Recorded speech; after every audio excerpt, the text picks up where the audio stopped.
Here's an example. I walk out there during the break and I said, search engine the term bone cancer fluoride or fluoride bone cancer. WebMD, Fox News, London Guardian, Associated Press, hundreds of studies. They do back in the 30s. And the Soviets, there's Fox News, there's London Guardian. Articles on screen for prisonplanet.tv viewers. Anyone can go search this. And this is the type of information that I'm aware of. And I have to sit here and walk up to a group of cops and tell them that they're drinking poison, and I'm... More than 1,000 scientists and medical professionals from across the world have banded together to warn us that even in its most diluted form, fluoride is still a poison and can harm your health. This is one pollutant that we capture in the phosphate fertilizer industry, and having captured it, we can't dump it into the sea, but we put it into our own drinking water.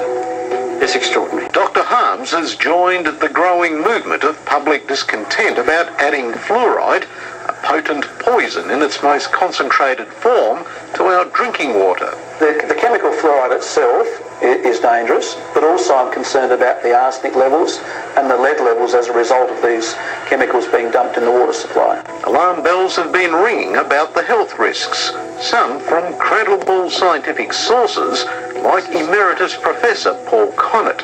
So here we got 1,100 scientists saying, we've read the scientific literature, we say there's a problem. And now what we should get from the other side is a very careful consideration of these reports and a scientific explanation. But we don't get that. All we get is a continuation of this propaganda, this simplistic PR. It's safe and effective, safe and effective, safe and effective. If they repeat it enough times with a white coat on it, everybody's supposed to believe them. It's a cumulative poison. It just gradually builds up and it gradually causes harm. Did you know that for years fluoride was classified as a toxic waste in this country? In fact, not too long ago its only approved uses were as an insecticide and a rat poison, and that's just how your body treats it, as a poison. Plenty of studies have been done over the years, and the results are frightening. Fluoridation has been linked to immune system alteration, musculoskeletal harm, genetic damage, thyroid dysfunction, and even cancer. Do you think all that's worth preventing cavities? Before you answer that, I have one more inch to toss to you. More and more studies are showing that ingesting fluoride has absolutely no bearing on preventing tooth decay. And now the American Dental Association is advising that parents not give fluoridated water to babies. 6 years ago, the American Dental Association said children under 6 should not drink fluoridated water or brush their teeth with it because it causes dental fluorosis and weakening of the teeth. My dad's a dentist, folks. I know this, okay? You could find out in 30 seconds by searching. American Dental Association says children under the age of 6 should not ingest fluoride. How many parts per million it is? Because the government says they want 1 part per million, which in major studies causes upwards of a 10-point IQ to 20-point IQ reduction, depending on the study or age group in children. Give fluoridated water to babies because it can cause brain damage. More than 50 years of research has proven, beyond a doubt, that fluoride is not suitable for human consumption. Period. You may also be surprised to learn fluoride is an internationally recognized poison.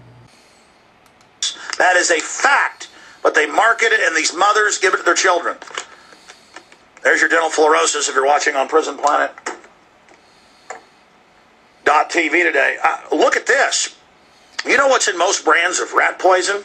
In fact, you can just search engine the term fluoride as rat poison. You'll get photos of, in fact, do it, guys. Fluoride in rat poison.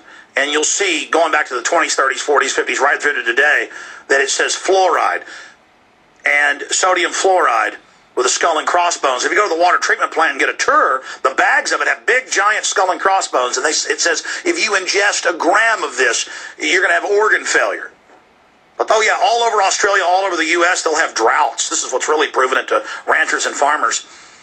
They'll have droughts in Australia, the United States, Canada. It always comes out in local news. And the farmers go, well, because the river dried up or because the pond dried up, we were giving them municipal water here at the feedlot, and Within a few months, all their hair fell out, and my cows, my horses, and in Australia, they were raising kangaroos. They died. I mean, you give sodium fluoride municipal water. You put a goldfish in municipal water, it rolls over within a day and dies. Because your body can only eliminate about half the fluoride you ingest. This toxin builds up in your system over time. So the older you get, the more likely you are to suffer from fluoride's toxic effects. That doesn't mean it can only harm adults. Plenty of children have had to suffer the consequences of fluoridation as well. Recently, the American Dental Association advised that fluoridated water should not be given to infants. It can damage developing brains. Fluoride doesn't prevent cavities. Here's the real irony, though fluoride may not even be good for your teeth. In one of the biggest studies ever undertaken on the subject using data from 39,000 school children in 84 metropolitan areas around the US, there was no statistically significant difference in rates of tooth decay between fluoridated and non-fluoridated water supplies. That's right, fluoride doesn't prevent cavities.